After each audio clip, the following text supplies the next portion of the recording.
بسم الله الرحمن الرحيم. السلام عليكم ورحمة الله تعالى وبركاته. دائما في إطار النشاطات الثقافية والرياضية والعلمية والوقاية الصحية المبرمجة من طرف إقامة الجامعية بوحديد مع طالبات والاتصال المباشر على الطالبات. هذا النشاط يتمثل في سؤال ومعلومة. معنا الطالبة باشا منار، طالبة بسنة الرابعة. بسنة رابعة. مرحبا بك باشا. السؤال يقول: ما هي الصورة التي تسمى صورة النساء الصغرى؟ تفضلي يا الصورة باشا. التي تسمى صورة النساء الصغرى هي صورة الطلاق، لأنها تناولت أحكام الطلاق والأسرة مثل صورة النساء. سميت بذلك لأن صورة النساء تناولت الأحكام العامة للأسرة، بينما صورة الطلاق ركزت على أحكام الطلاق والعدة والنفقة.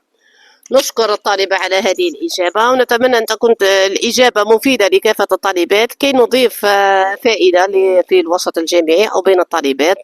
نقدم هذه الجائزة البسيطة الرمزية كتذكار لمشاركة باشا معنا في هذا، ونشكرها على الحضور معنا وإعطائنا وقت ثمين. شكرا وردة، ربي يعيشك.